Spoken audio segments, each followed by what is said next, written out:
За та бүхэнд энэ өдрийн мэндийг хүргэе. За тэгэхээр энэ нэмэгдсэн үртгийн албан татварын хууль маань хэрэгжээд үндсэндээ 9 удаагийн тохирол явуулсан байна. 9 удаагийн тохирлоор нийт одоо 94 мянган азтан тодорсон байгааг одоо онцлох нь зүйтэй. За эдгээр одоо азтангууд маань 3.8 тэрбум төгрөгийн шигнэлийг одоо хожих боломжийг хуулийн дагуу одоо бүрдсэн байдаг.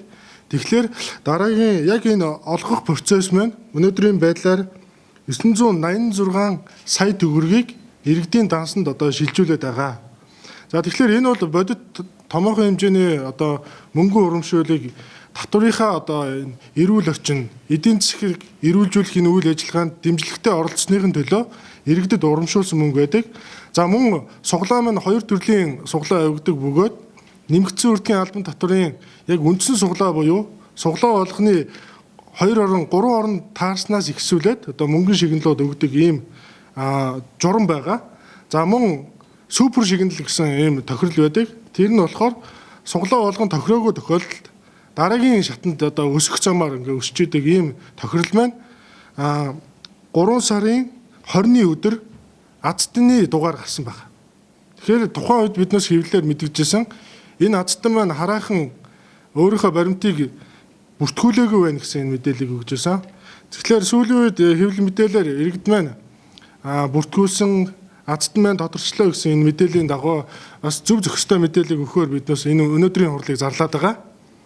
За тэгэхээр ерөөсөө энэ баримтыг 2 азтан авах нэгдүгээр боломжгүй.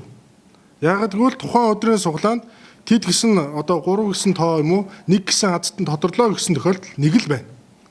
Яагаад гэвэл систем нь өөрөө тийг загварчлагдсан 66 тэрбум одоо яг суглааны дугаарыг автоматар системээр үүсгээд санамсаргүй байдлаар иргэдийн баримтан дээр хэвлэх замаар явдаг.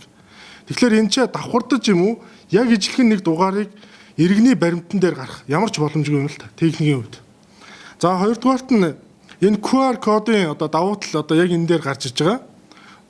500 мянган төгрөгнөөс дээш шигнэлийг авж байгаа азтан маань өөрийнхөө одоо хүсэлтийг албан ёсоор гаргаад баримтаа авсгаж гайл татварын байгууллагад мэдэгдэг. Үүний дагуу биднээс шалгадаг зүйл бол QR кодыг шалгадаг. Тэгэхээр эхний азтангийн 4 сарын 5-нд хүсэлтээ өгсөн алтан зүйл гэсэн иргэний хүсэлтийг биднээс үзээд QR код нь баларсан байсан. Тэгэхээр биднээс шууд дүгнэх боломжгүй учраас лабораторид шинжилгээ одоо хийх ийм хүсэлт гаргаад цааш нь явуулсан. Тэгэхээр энэний хариу тун удахгүй гарах байх. За хоёр дахь азтан маань 4 сарын 26-ны 14 цагтаас хүсэлтээ өгсөн. За хүсэлтийн дагуу биднээс мэдээлэл технологийн төвдөр QR кодыг задлж уншиж үзсэн байгаа. QR код маань тухайн баримттайгаа нийцэхгүй байсан. Тийм учраас биднээс өнөөдөр албан ёсоор тэр цэпл гэж байгаа одоо иргэн маань яг албан ёсны 400 сая азтан биш юм а гэж биднээс дүгнээд байгаа.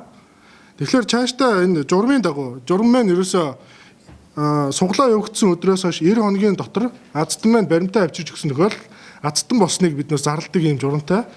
Тэгэхээр өнөөдөр 3 сарын 20 буюу тэгэхээр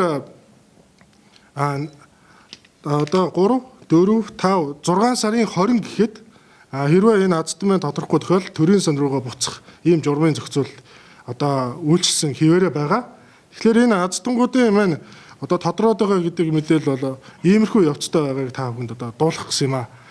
Тэгээ үндсэндээ эх 7 хоног гэхэд биднээс дүгнэлт гарчна. Тэгээд биднээс бас албан ёсоор бас мэдэгдэнэ гэж бодож байгаа. Үндсэндээ ер нь QR код гэдэг бол ганцхан энэ гайл татварын мэдээлэл технологийн төвийн системээс л гарах боломжтой бөгөөд өөр хаа нэгэн газраас энийг дуртайгаараа үүсгэж юм уу энийг дахиж дуурайлгаж хийх ямар ч боломжгүй байдаг.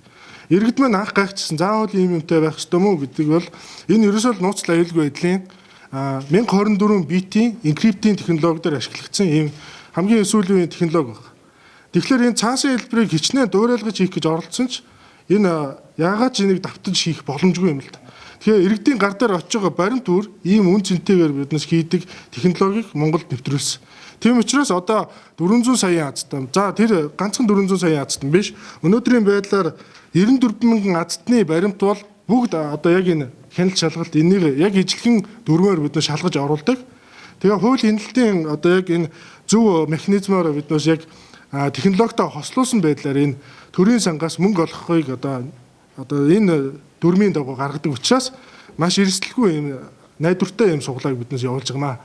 Тэгэхээр цаашдаа бас иргэд маань анхаарахад таны энэ QR код баларсан эсвэл энэ нь байхгүй тохиолдолд бол таныг хүчингүй баримт өгж ийн гэж та бүхэн ойлгож болно.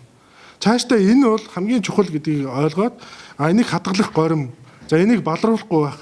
Ийм учраас биднээс стандарт гаргасан байдаг. Цаасны стандарт энэ принтерийн хорных нь стандартыг хүртэл гаргасан байна. Гэтэл өнөөдрийн байдлаар бас мөрдөхгүй байгаа газрууд байна. Тэрнээс улбаатайгаар QR кодыг арилгах, за тэрийг санаандгүй бас одоо хадгалтын горим алдсанаас болоод алдаад энэ азтан болох боломжийг олж байгаа хүмүүс байгаа учраас аж ахуй нэгжүүд маань анхаарахад энэ стандартаа мөрдөхийг одоо биднээс уриалж байгаа.